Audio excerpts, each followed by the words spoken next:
Having been a councilman in Upper Darby, Pennsylvania is a suburb of Philadelphia. It is a textbook case of a first suburbs. I think that in any other suburb on the outside of Philadelphia, Upper Darby would certainly be a place that you would be able to write about in terms of a first suburb. I was the first, to give you an example, I was the first African-American councilman to be elected in Upper Darby, and that was 10 years ago. So throughout all of that time, there were no elected African-Americans. I became the first, and coincidentally, I was a Republican. Now, for some of you, that would not be an issue, but for an African American out of Philadelphia, that was an issue. As a matter of fact, to show you how much I didn't understand about Upper Darby when I moved there, I didn't even know that I was going to be a Republican until we started running. In December of 2013, I lost the election. And I lost the election for a number of reasons. I lost the election, one, because it became an overwhelmingly Democratic district, which is, again, what we begin to see in first suburbs.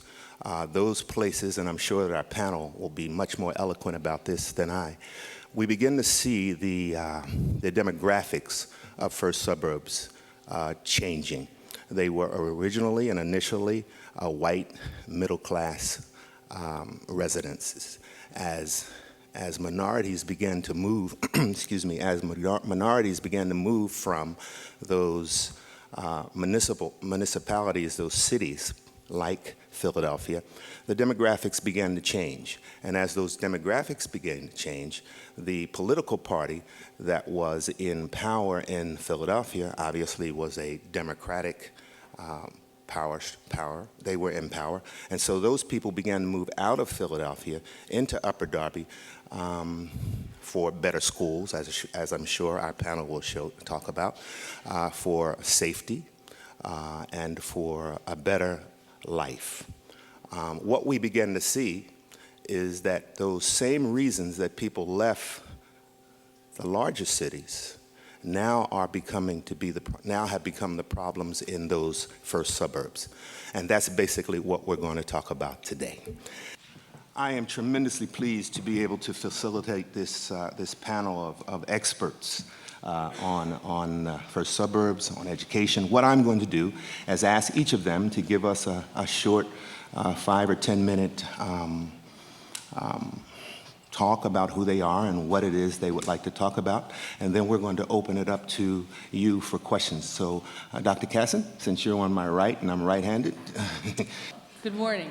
My name is Sheryll Cashin, and interestingly, last night I went to see Raisin in the Sun, and I went to see that to eyeball Denzel, and but I remember seeing that production like in the 80s, maybe early 90s, and I experienced it as a museum piece. But not last night. It seemed as fresh as ever, and then you wake up and see this editorial. It's a story about a black family trying to move to the suburbs and encountering resistance. And then you get this editorial in the Times excoriating Westchester, and you have this guy, this oaf Sterling, who engaged in this housing segregation, and should have been ousted from the NBA for that. I've written a book that I'm shamelessly plugging here, Place Not Race. The central thesis of this book is that we have a country that's premised on opportunity hoarding, and that place is the main dimension today for that hoarding.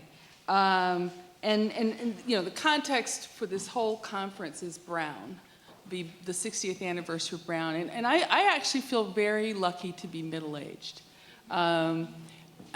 52. I had the benefit of going to public school in Huntsville, Alabama, where I was born and raised.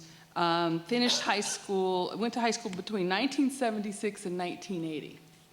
And at Butler High School, and I got to live in an era and a time when the South was moving forward on the promise of Brown. And with each year, each passing year, segregation was decreasing, integration was increasing. So, you know, the child of broke activist parents could afford themselves a public education. I lived in a middle-class neighborhood and went to a pretty good, well-integrated school that had resources, a few AP classes, and that set me up on an extraordinary trajectory. And that very same high school today is overwhelmingly black, overwhelmingly poor. Only 35%, something like less than half of the students graduate, and that says everything about where we are today. Those who have the ability to buy their way into high opportunity neighborhoods and schools, who have the ability to go to selective K through 12 education, are set up very, very well to enter selective higher education, and everybody else who doesn't gets a very different deal. And to underscore just how powerful place is, less than 1/3 of Black and Latino children in this country today live in middle-class neighborhoods. Less than 1/3 live in middle-class neighborhoods where middle-class norms predominate and where, you know, you have solid middle-class opportunities like the one I had growing up. And John Logan, I'm quoting him right here, and I quote you in the book, John.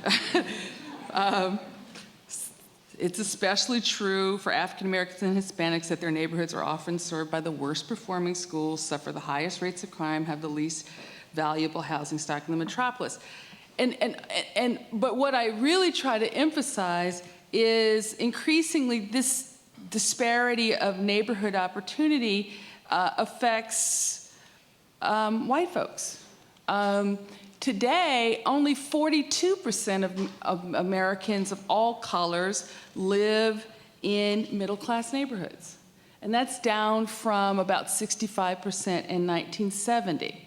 And why is that? It's because of the increasing segregation of the affluent from everyone else. And not only, and I recount these trends very carefully in chapter 2 of this book, not only is it affluent people who are segregating among themselves, it's college-educated people, highly educated people, increasingly are isolated in their own neighborhoods. And this is the opportunity hoarding phenomenon I'm talking about. And I borrowed that, this isn't my idea, I borrowed this idea from the work of Charles Tilley and Douglas Massey. Once a school or a neighborhood gets identified, demarcated, often along lines of race, but not just race, but gets demarcated as a high opportunity place, political processes tend to favor those places. And you get increasing allocation of resources to the already advantaged places and disinvestment elsewhere. And I recount the struggle as a upper income Black professional living in Washington, D.C. with gorgeous twin 7-year-old Black boys. The best thing that ever happened to me, by the way. You know, I recount in this book about the struggle. What do? I have choice. And increasingly, in fact, class segregation is rising fastest among Black and Latino families, right? Anybody with choice is exiting. Anybody who has the ability to move to high opportunity is doing it. And parenthood, frankly, makes you ruthless, right? The parents, the moms in the room are like, hell yeah, you know, it's it is very difficult. And I recount this struggle, you know, and we chose to stay in an integrated, stably integrated neighborhood, Shepherd Park. But we didn't send our kids to the neighborhood school because it's increasingly becoming impoverished. It's identified as black. It doesn't have the resources that the schools west of the park, west of the park, everybody in DC knows what west of the park means, you know. But thank God I was able to live my principles. We started out in private school. I was able to live my principles because some visionary leaders started some terrific charter schools. I know that's a bad word, but charter schools that actually operate as magnet schools in Washington, D.C. And now my twin geniuses are in the Yu Ying Public School, charter school, a Mandarin immersion school. Yes, they speak and read Mandarin. You know, international baccalaureate school that is better than my public school experience. You know, a high quality, heavily resourced, excellent school with fabulous, well-educated, well-paid teachers where, you know, about 23% of the kids are on free and reduced lunch. No one group is dominant. Principal is black. Thank you very much. I like seeing black leadership of this school. And everybody is learning together, and there are families that, like mine, that left private school to go there, and that is what, there's a school that does live up to the promise of Brown. Now, how much time do I have left? I really am a stickler for time. 5 minutes? Okay, so how do we, I will quickly say, what I do in this book is argue that because America has not largely decided to live up to the promise of Brown, I'm lucky, my kids are in a school that does. But because America largely does not, I argue that institutions of higher education have an ethical obligation to mitigate the effects of the separate and unequal K through 12 school system. And because of, this is grounded in the real politics, because race-based affirmative action has been under assault and continues to be, and is increasingly untenable both because of law and politics, I argue that schools should give a leg up in admissions to people who are high achievers but come from low opportunity places, hence the title Place Not Race. And I argue that increasingly it's where you come from that defines disadvantage. It's not the color of your skin. Linda Brown was excluded from her neighborhood school because she was black. Today's Linda Browns can go to their neighborhood school, but black and brown kids especially are excluded from high opportunity neighborhoods. Race is part of it, but a lot of it has to do with the fact that their parents can't afford to buy their way into high opportunity places, but people of color can get into those high opportunity places if they want to. So I make an argument for consideration of place and low opportunity and having to overcome those structural disadvantages. That should be the consideration in admissions. I also argue for blowing up and redoing the admissions process to scrub it of all practices that reinforce disadvantage in society and have nothing to do with merit. I say SAT scores should be optional or not used at all. I say that financial aid should return to being based on financial need, not merit. I say that legacy preferences should be scrapped, and increasingly places that have been forced to not consider race have been doing that.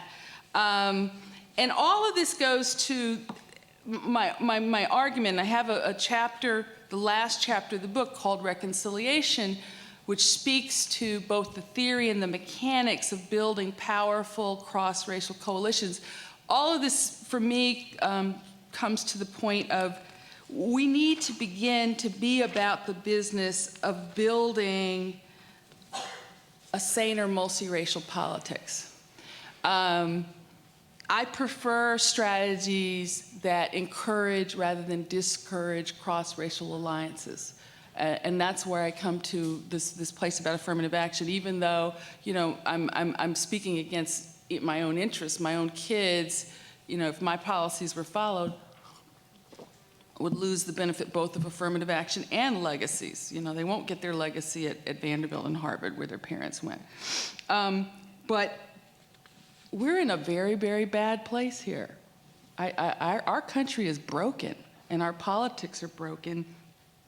But I take hope from the examples that I raise in this final chapter. I give examples like Zav did of successful, strong, cohesive, multiracial coalitions where people of different walks of life, including some Republicans, coalesced around what would be fair in a given policy context and actually won the battle. And, you know, as I close, I come from an activist family. I believe in activism. It's the only way. And the good news is that there's a vocabulary and there's an increasing resonance that has to do with the mutuality of oppression. And I'm very, very inspired by King. We have to keep that focus. But also, you know, this work never ends. The activist never gets to stop fighting for what she believes in. So I really encourage you to build your own multiracial coalition and get out there and fight for the country that you deserve and that your kids deserve. Thank you.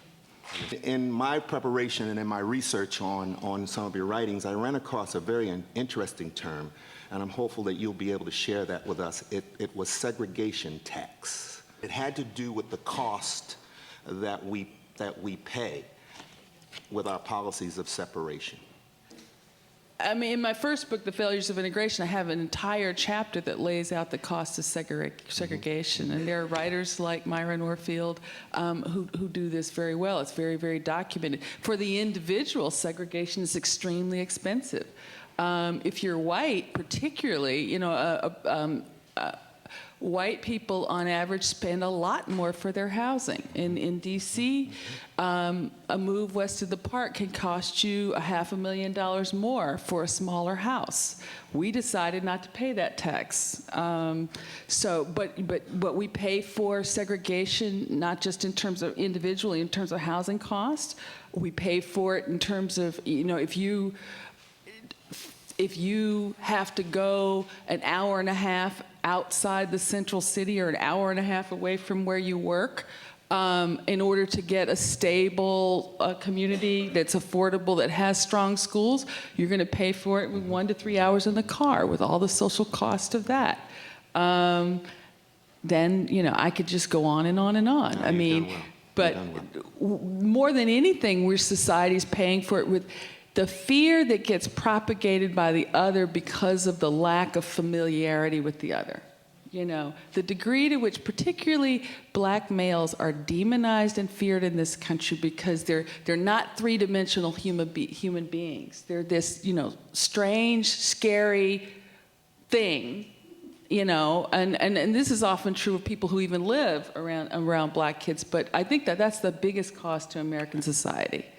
And the last thing I'll say is this politics, this nasty politics we have, there's always going to be politicians and radio talk show hosts that will exploit that fear constantly for ratings and for votes. And that is what people of goodwill are up against. If you don't organize your community, that fear and the politics of fear is what's going to win the day. Thank you. Thank you, Dr. Cashin. Segregation tax, and perhaps that was my term, and so I apologize to Dr. Cashin for it.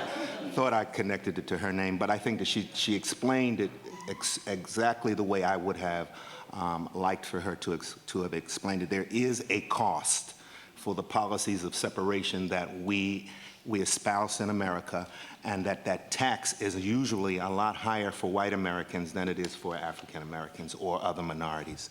Dr. Burch. So I'm here today to talk to you about the book that is on the next screen and in that capacity. And I'm here to talk to you about the future, and I'm bringing a rather optimistic message with respect to the future of politics. So according to the census, by the year 2046, our country will become majority minority, and in fact, in 2010, already just over 1/3 of the US population reported something other than non-Hispanic white alone as their race. So the number of racial and ethnic minorities grew 29% between 2000 and 2010, and 4 states are already majority minority as of 2010, and that's Hawaii, which is the only state that never had a white majority, New Mexico, California, and Texas. And DC is also majority minority. And the percentage of non-Hispanic white residents has fallen below 60% in several states like Maryland, Georgia, Nevada, Arizona, New York, and Mississippi. And all major US territories are majority minority areas. And so I'm sure many of you have also heard about the census report that a majority of babies now born in the United States are minorities as well. And so surely the introduction of new people with new cultures, with new ideas and identities, has the power to change how race is lived and practiced in the United States. And so in our book, Creating a New Racial Order, my co-authors and I attempt to make sense of what is clearly just a changing racial and ethnic landscape, just changing times with respect to race and ethnicity in the United States. And we argue that 4 demographic and social phenomena, and those are immigration, multiracialism, generational replacement, and genomic science, have the potential to upset the existing hierarchical relationships and racial groups living in the United States. And so these 4 phenomena exert transformative pressure on our racial hierarchy and racial order in several ways.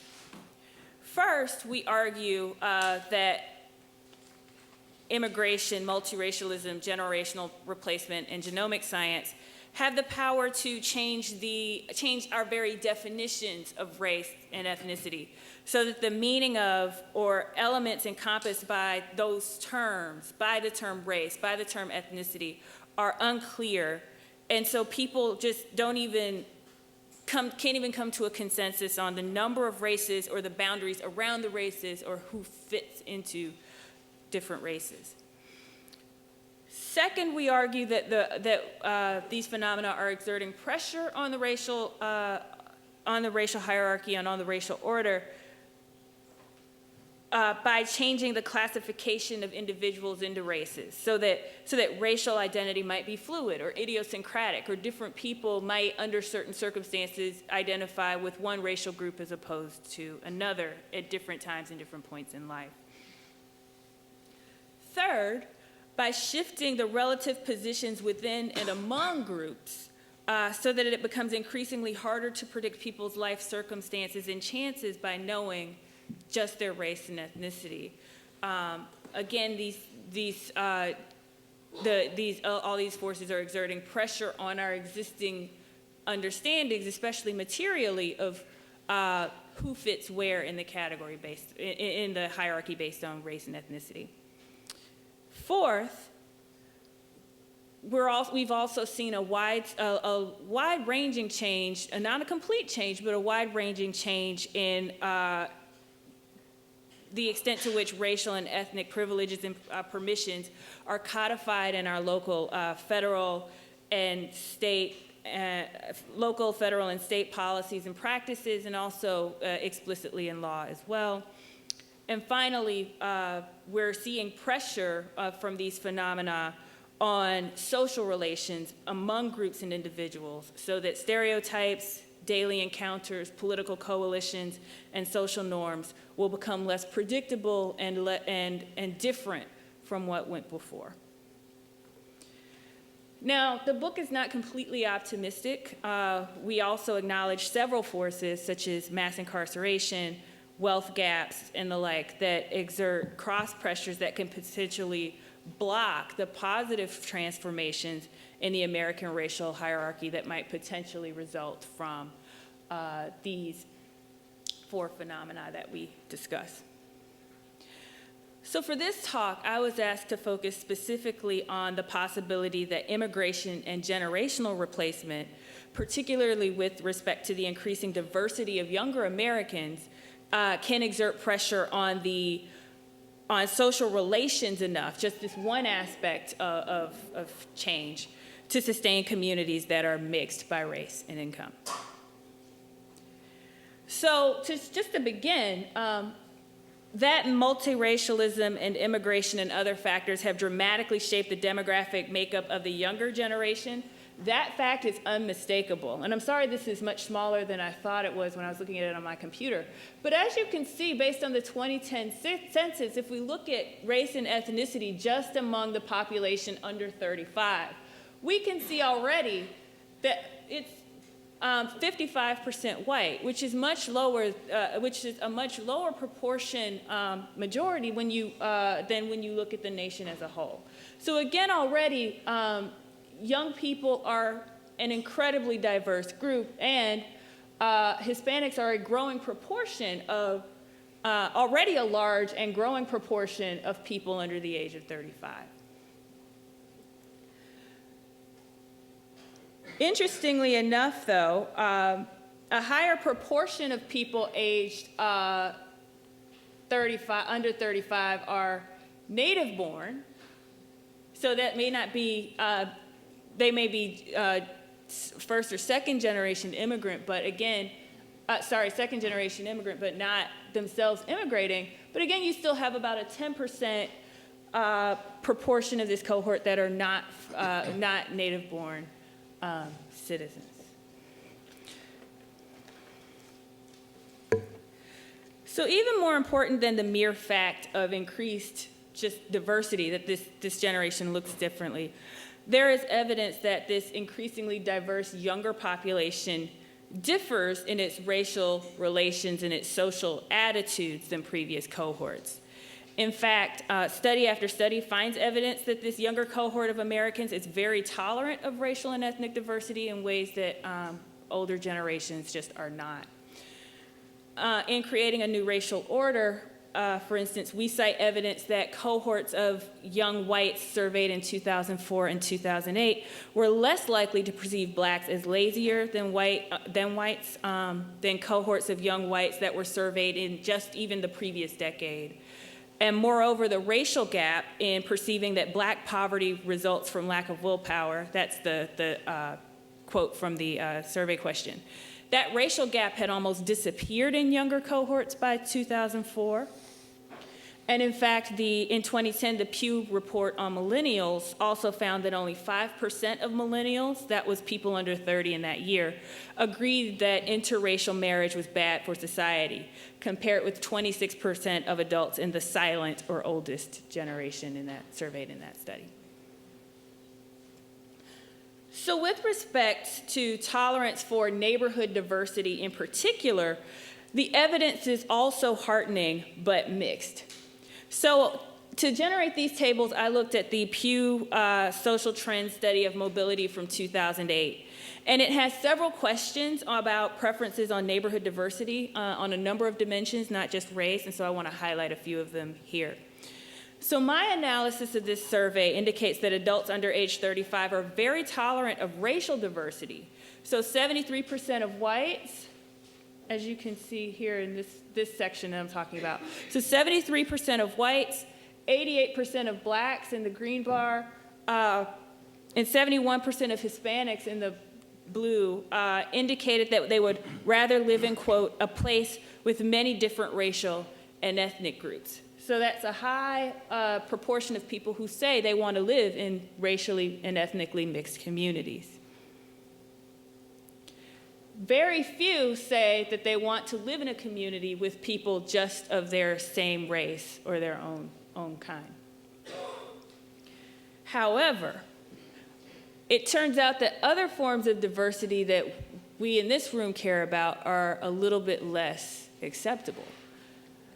So when we look at neighborhood preferences of young adults, but we switch the topic to immigration, when asked where they would rather live in a place where there is a large immigrant population or a place where there is a small immigrant population, a majority of young whites and blacks, very different from the last chart, say that they would rather live in places with small immigrant populations. Those numbers are different, of course, for Hispanics and people who report themselves as some other racial group, who would rather live in a place or slightly, or maybe indifferent between living in a place with lots of immigrants versus a small number of immigrants. And again, that there's also that don't matter category. So again, that with respect to race, we saw higher levels of tolerance than with respect to living near immigrants.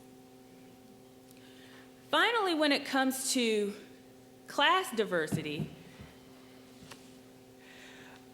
it's sort of in the middle.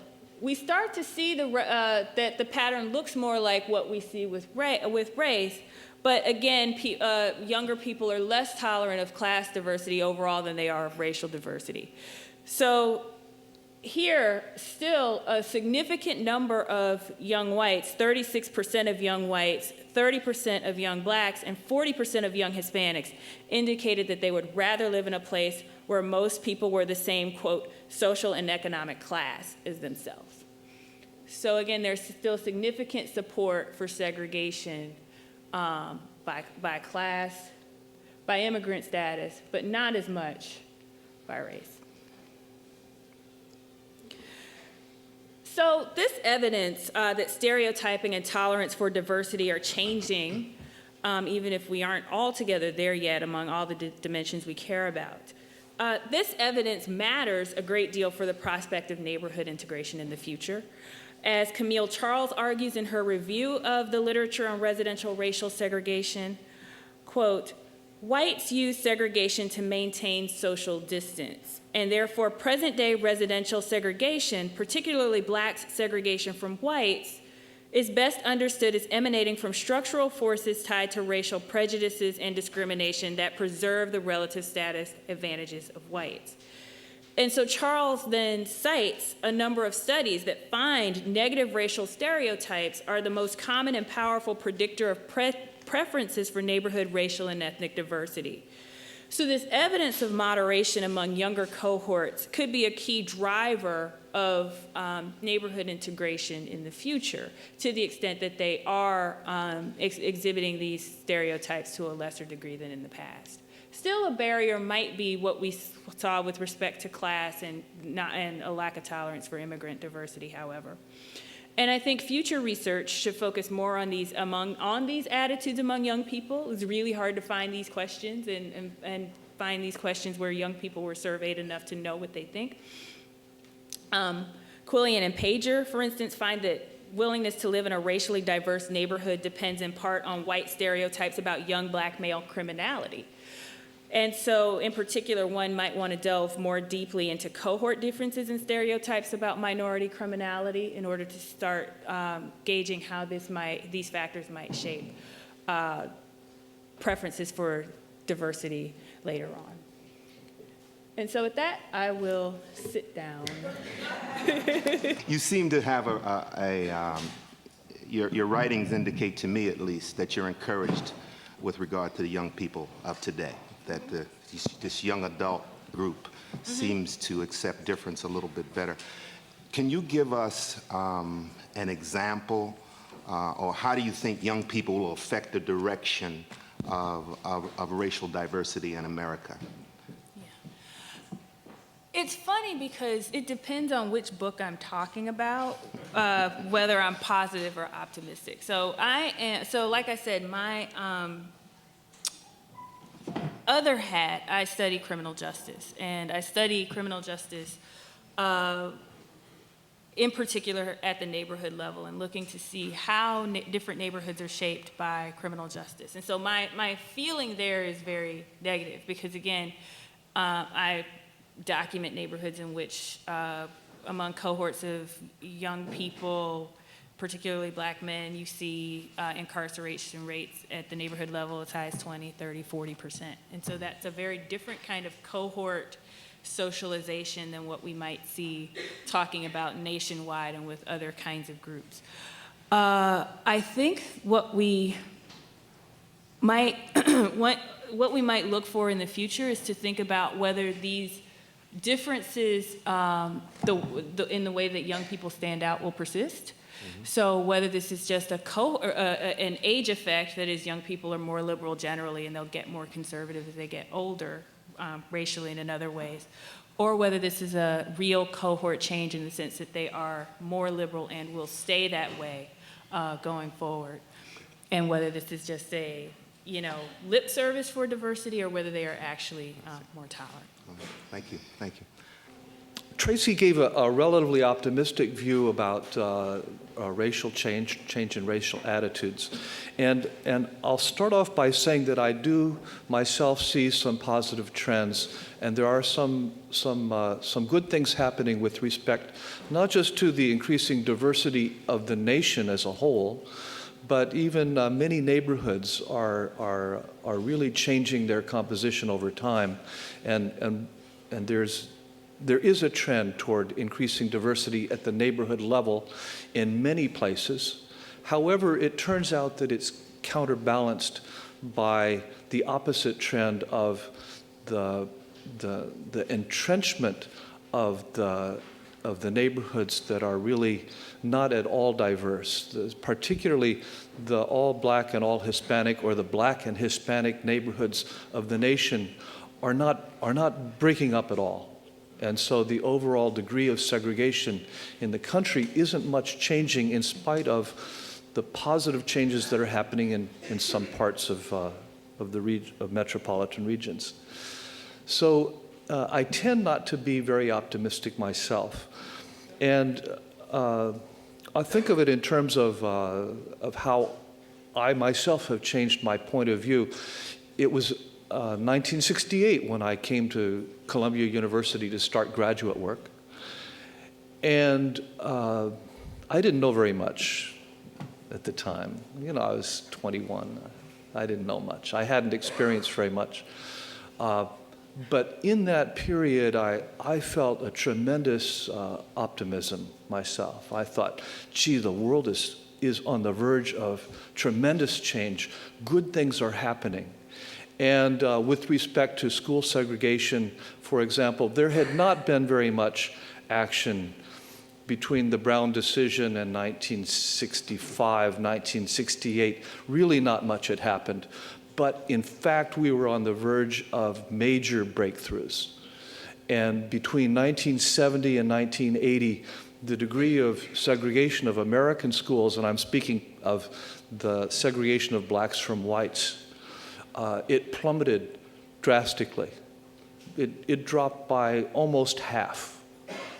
And it was the result of tremendous pressures and tremendous efforts by people from the grassroots all the way up to state agencies and the federal government's enforcement agencies, and the support that it was getting from the courts and from the Supreme Court. And a lot happened between 1970 and 1980. And we were on the verge of that when I entered Columbia University in 1968. I should have been optimistic. And we were on the verge, we were almost at the point where there was going to be the busing conflict in Boston, which turned out to, in the 1970s, to have a major impact on the degree of segregation and educational opportunity within the city of Boston. And that seemed like a really good step forward. However, after 1980, nothing happened. It totally stopped. There was no further change. It's not that there was a lot of backsliding. Some people have argued that no, we're in a period where segregation is increasing, and I don't believe that that's true at all. I think it's just that things stuck in place at where they were in 1980. And a good example of why that's true is the Boston case. Yes, Boston had a substantial, not total, but a substantial desegregation of the schools. But if you look at the Boston metropolitan region today, and look closely, you'll realize that what happened in Boston really didn't make much difference, because hardly anybody lives in Boston. Everybody's in the suburbs. Boston is 80% suburban, and the segregation in that case, it's not a matter of what's happening in Boston. It's the divide between Boston and the Boston suburbs, and it's the divide within the suburban region between those old industrial towns that have become largely Hispanic and a few areas that African Americans have gotten access to, and a very large expanse of territory that's virtually all white. And it's that segregation, it's the segregation at the metropolitan level, which is the primary obstacle to further progress on change in segregation of our school system and efforts to achieve educational opportunities for African Americans, and increasingly we realize for Hispanics and for Native Americans also. So what did I say here? That's not what I had written. That was kind of the backdrop of telling you why I can't stand up here and tell you that we should be celebrating that we're on the verge of a big breakthrough. Actually, I want to argue that we're facing a tremendous challenge and a system that's quite entrenched. And I'm going to talk to you primarily about the patterns of residential settlement, of urban and suburban growth, and who lives where and where the housing is and so on. And to say that that's really at the root of the educational inequalities that we face today. And so I'm going to agree with some things that were said by the opening session speakers about how closely school issues are related to land development and housing issues. But it's not, I don't want to take the point of view that those are just like school segregation is a byproduct, kind of the harmless byproduct of some other process of exclusion and segregation of residential areas, because actually I think school segregation is a driver of those patterns. In fact, it is the goal of many parents to live in the best school district and to keep others out of it. And it's that search for advantage which I think underlies the pattern of residential settlement and the very large disparities that we see between city and suburb and within suburbia. And so it's chosen. It's not like, oh, we could convince people that it doesn't matter so much. Really, you'd like to integrate because aren't your attitudes changing, you know? But no, it's not about attitudes. It's about resources and advantage. And advantage for some means disadvantage for others. And that's the heart of it. And that's why it's so hard to deal with these problems. And as much as I would like to say, yes, there are bases of new coalitions, and there's things that can be done. My real message is that if you, as people who are working in the field, this is your daily life to deal with the issues that we're talking about today. If you're feeling like it's tough and it's discouraging, then you're being realistic. You're right. It is. It's quite challenging. So now I'm going to tell you a few things that I have learned studying the trends in residential patterns in suburbia that I think are very important to be aware of. Some of them I think you already know, but it's helpful for somebody who's studied the national data to say, well, here's the overall pattern, and you can put your case that you know well at the ground level. You can put your case in this context.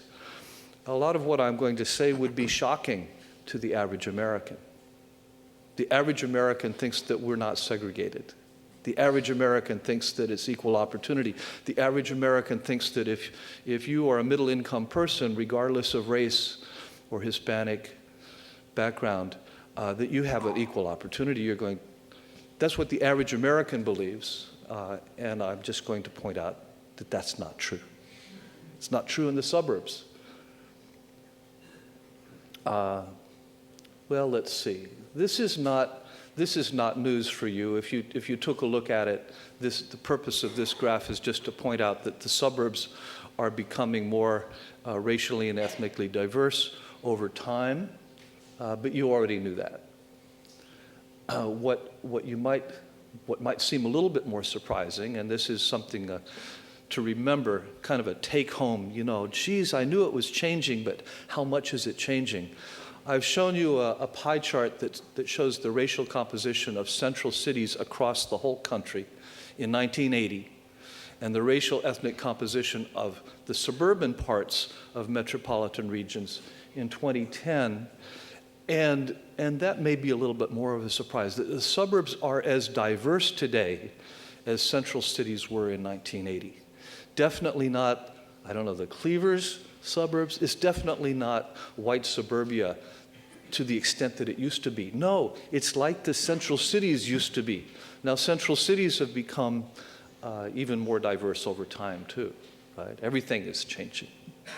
But that's something to keep in mind, that suburbs are as diverse today as cities were in 1980. And I'm going to skip a couple of things. But that diversity does not mean that people are living sort of integrated side by side with one another in the same communities. I'm showing here the extent to which groups live in the same neighborhood as people just like them in terms of race and ethnicity. And the answer is that Asians are increasingly living in neighborhoods that are disproportionately Asian neighborhoods.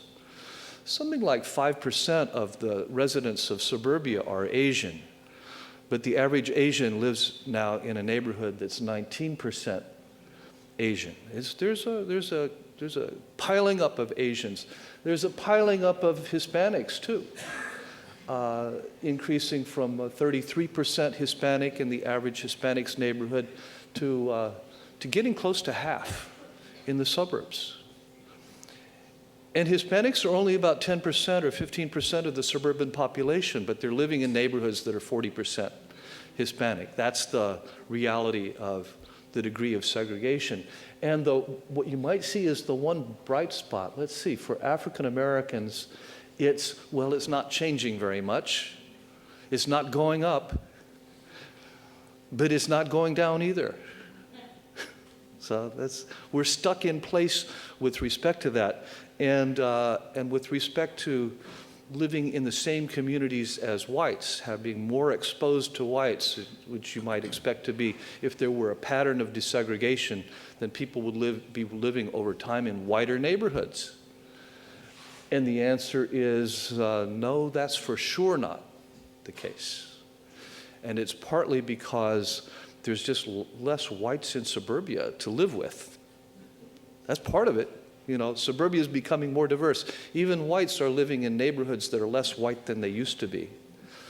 But the purpose of this graph is just to point out that every group has less contact with non-Hispanic whites over time.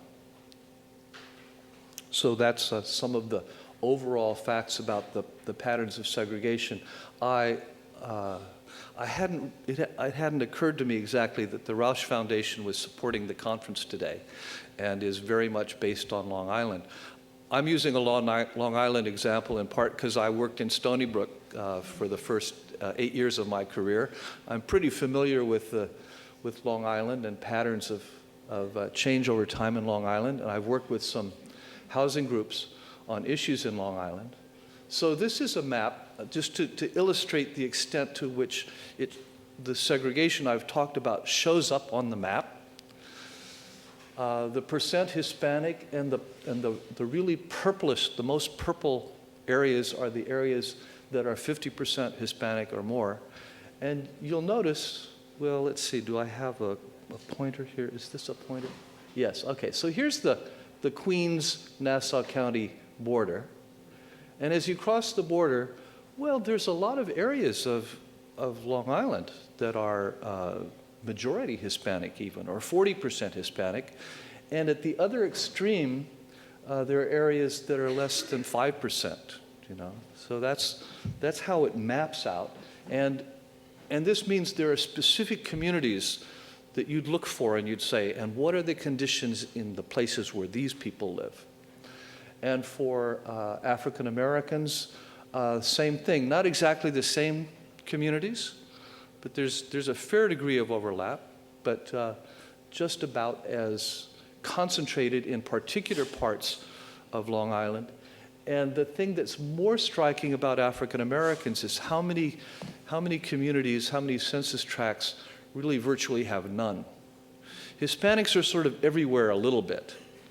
African Americans are virtually absent in much of the territory of Long Island. This is the fact of segregation.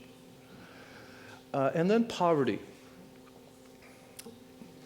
I think there is a difference between the city and the suburbs, and it shows up in terms of concentrated poverty. Long Island and in general suburbs across the country have much less poverty than central cities. There's almost no overlap in the income distribution that you find in city neighborhoods and the income distribution that you find in suburban neighborhoods. They're very, very different. But poverty does show up in specific pockets, high levels of poverty on Long Island. And you see them here not so much as the purple areas that are 35% poor. Now that's a central city phenomenon. But they're in the neighborhoods that are 20% or 15% compared to the ones that are only 4 or 5%. So that's the poverty map.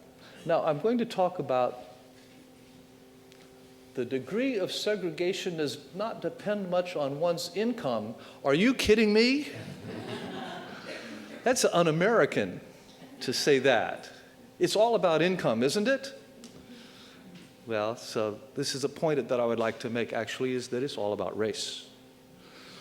And so what this graph shows is the degree to which people are living in neighborhoods with people of their same race or ethnic background by income. And lower means under $40,000 a year, and affluent means over $75,000 a year, and middle is in the middle. There's a very big difference between the lower income people and the affluent people. You know, under 40 and over 75, it's all the difference. It's the difference of a college degree versus dropping out of high school. Very big difference. And what difference does it make in terms of the racial composition of the neighborhood where you live? And I think you're all capable of reading a graph like this. Among whites, if you're under $40,000, you live in a neighborhood that's 69% white. This is all suburbs all across the country, all thrown together. And if you're a rich white person, you live in a neighborhood that's 72%. It's no different. White people, regardless of class, live in white neighborhoods. And black people, regardless of class, live in disproportionately black neighborhoods. And Hispanics, regardless of class, live in disproportionately Hispanic neighborhoods. It's not about income, it's about race and ethnicity. That's the way we divide. And now let's see. Yes, more surprising for you, I think. More surprising, and this was shocking to the average American. When I talk about these data and I'm talking to people from the media, and they say, wait, no, you didn't say that, did you? You didn't say that. Yes, I said that. So let me be clear what I'm saying in this chart. This is a very important chart from the point of view of my understanding what's going on. What I've measured here is the percent of your neighbors in your neighborhood who are below the poverty line. And this is for all suburbs across the country, you know, averaged out. And so what do I see? Among whites, well, the first thing is that the white line is way below every other line. At the same income level, they're living in neighborhoods with less poor people. The second thing is, let's see, there's a difference. Income makes a difference for African Americans in the degree of poverty in the neighborhood where they live. It's from 13.7% to 9%, so that it is better to be middle class if you have to be African American. And it's better to be middle class if you're Hispanic or Asian. Although among whites, notice that it doesn't matter that much. And then the thing that I'd like to point out is how affluent African Americans live in poorer neighborhoods than lower income whites in American suburbia, which is, that's the shocker. So the 9.9% poor among the neighborhoods of affluent black people in suburbs, and 6.8%, excuse me, I put it in the wrong place. I should have put it, there I go. I'm glad you caught me, 8%. So it's still lower. Affluent African Americans, the truly advantaged, I've done this, we're taking into account income, home ownership, college education. I've tried to take out the people who are most advantaged among African Americans, and they live in poorer neighborhoods than much less advantaged whites. And it's because neighborhoods are segmented on the basis of both race and class at the same time, and poverty is concentrated in poor neighborhoods, and African Americans get access to those neighborhoods. Not totally regardless of their income, but in spite of their income overall. So, yes. So I just want to bring this back to the schools. I've been working with data on schools, but I've just talked to you about the residential patterns that underlie school disparities and school segregation. But here's where I have the greatest concerns. Why do I care about these things? Actually, I often say, I really don't care who lives next to who. I really don't care about that. What I care about is what are the consequences for the future of their families and their children. I care about that next generation, and that we've organized the world in such a way as to give very limited opportunities to African American kids and Hispanic kids and Native American kids, and really much better opportunities for whites and Asian kids. And this is a summary. I've taken the standardized test scores that first became available on a national basis in 2004. So this is a little bit old. These are the 2004 data. And within every state, I've converted them to percentiles, and I've said, compared to all other schools in your state, where are you in the distribution? And then I threw them together to get a national total. So this is nationally the schools that kids attend, and I think these are elementary schools. Yes, elementary school reading scores. And where is your school in relation to other schools in the state if you're a white kid attending a school? And you'll notice, as I said, there's a difference between the city and the suburbs, too. Don't disregard that. It's not that cities aren't different anymore from the suburbs, because among whites, the average white in cities is in a city public school is in a school that's at the 54th percentile, just a little bit above average for their state, but in suburbia, 64th percentile, much better to be in the 64th percentile, okay? But among suburbs, here are the disparities that I want us to have in mind during the day, that the average white and the average Asian kid is well above average in terms of the school that they attend. And I think that has implications for the learning environment and for the opportunities that they're going to face. And the average black or Hispanic kid is in a below average school, even in the suburbs. Even compared to all of the city schools in the same state, they're still below the 50th percentile in performance. And that's the problem for me. I'll just end by saying I don't have any answers, but I do have a lot of information.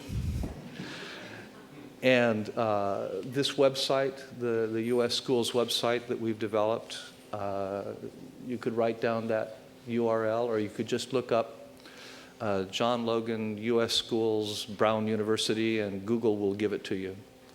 And we have data for the whole country on characteristics of schools over time, the degree of segregation, the disparities in test scores.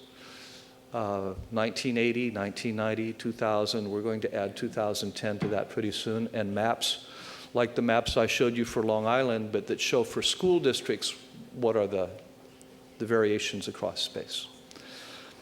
So I've taken probably more time than I was supposed to take. Thank you for hanging in. How do we acknowledge that segregation schools is even worse than in housing? Because many people who live in mixed neighborhoods opt to segregate to send their own children to, quote, the best schools they can. And of course, this makes sense, but keeps schools segregated. Before any of you answer that, those of us who do this kind of work know that, that housing policy is school policy, and school policy is housing policy. David Russ has been talking about that for a long time.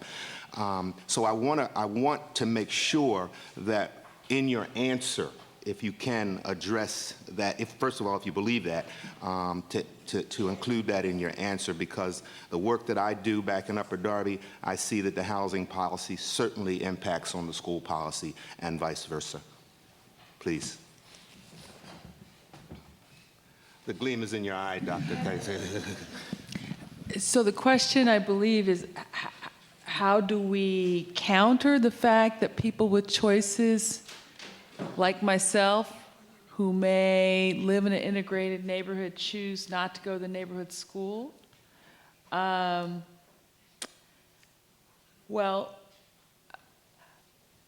I think more what we need to have is policies that decouple where you live from the school you get to attend. And throughout the course of the morning, some of them, Zav referred to some of them. I think of Hartford. Where is Phil? Phil Tegler? Okay, so Hartford is the Hartford metropolitan area overwhelmingly. Kids who in the Hartford city proper are black kids. A lot of them are poor. The large majority of them live in high poverty, majority black neighborhoods, but because of a lawsuit, the Sheff case, and because of a movement, a biracial movement, the Sheff movement, there are 31 magnet schools that have been built in the Hartford area. And so about a third of Hartford City kids get to go to high-resourced integrated schools regardless of where they live. In Washington, D.C., the charter school movement is very contested, but in D.C., the access to the best of the schools is awarded based on a lottery. Unlike D.C., unlike New York, you don't have to test in to get into our equivalent of Bronx Science or whatever. But there happens to be, I suspect, there's a stronger multiracial coalition for fairness in D.C. than there is in New York City. So, and I could play out similar policies that have to do with access and mobility in the housing context. I could give you a laundry list of policies that help increase access. But if you don't have a multiracial coalition, you're not going to get your inclusionary zoning ordinance. You're not going to get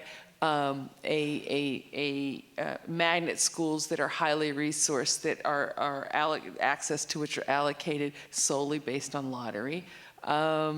So for me, despite how hard it is, John, and it's I'm talking about to you, John.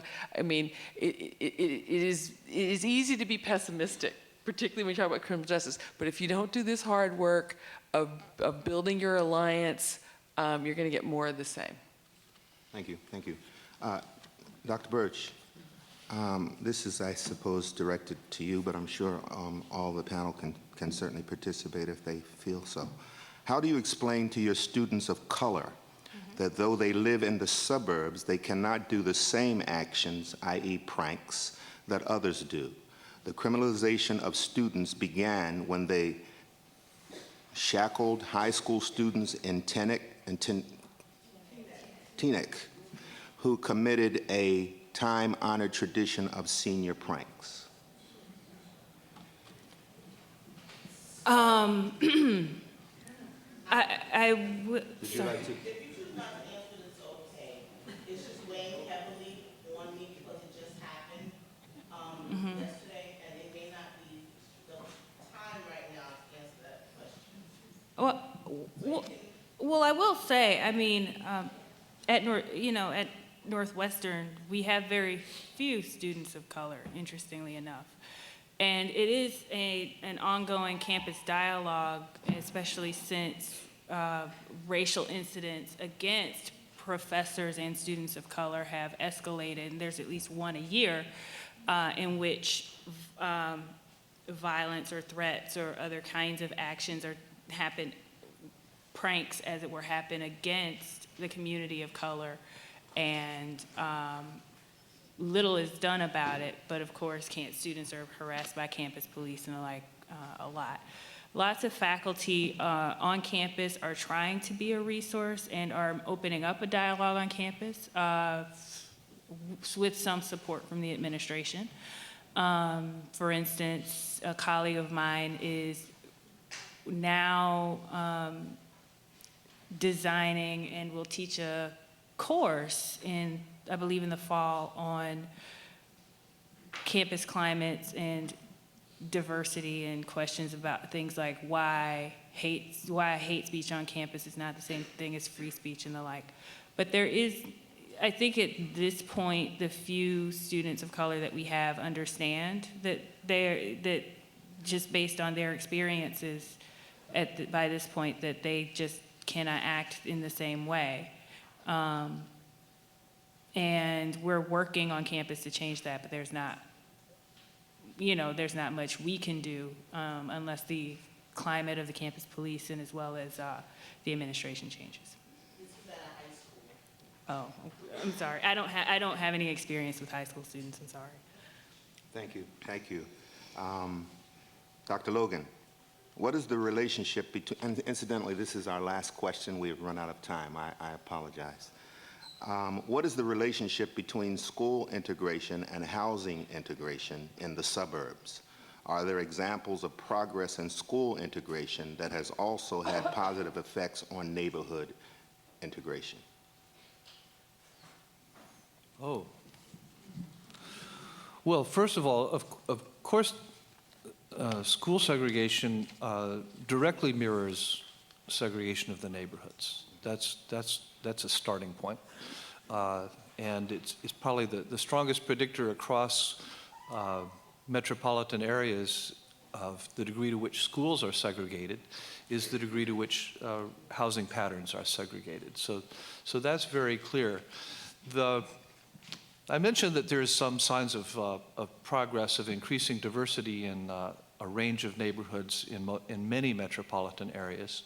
And I think that's where I can best say something new on this subject. As there's an influx of Hispanic and Asian kids into many suburban areas, that the barriers to their settling in white neighborhoods are much lower than the barriers that have always been faced by African Americans. And so we're seeing a range of suburban communities that over a period of a decade, say from 1980 to 1990 or 1990 to 2000, had an influx of Asian and Hispanics and Asian and Hispanic kids, and the whites didn't up and leave. That's happening in many places. That happened in many places. And then a decade later, we see the successful entry of African Americans into those places, and again, whites don't up and leave because they don't see it as the same kind of racial boundary and like we're having a tipping, the community's going to pot kind of idea that was very prevalent in the 60s, 70s, and 80s, and is still the case in an all-white community that African Americans are the first to enter, then whites are leaving. So this kind of idea of the global melting pot sort of neighborhood has a possibility, and it's not occurring in poor areas, it's not occurring in very rich areas, it's occurring in middle-class, solidly middle-class communities that have strong school systems, and there's good reasons for people to want to stay. And so that's happening. And in those places, I'd say there's increasing diversity, and there's increasing access of minority kids to more quality education. The difficulty is that there's this whole other range of communities that are stuck in that place. I hate to call them suburban ghettos. The word ghetto is such a loaded word, but they have many of the characteristics of ghettos: high poverty concentration, high minority concentration, high crime, high everything bad. And those places are not changing. So there's a range of places where we can see some positive effects, but it's not because of school policies, I don't think. And I don't think it's because there's aggressive enforcement of discrimination, of laws against discrimination in housing. I don't think it has anything at all to do with public policy. I think it's just a reflection of the shift in the makeup of the population. Thank you. Thank you. Thank you all for being here this afternoon. Would you please thank our illustrious panel for a magnificent job. Thank you.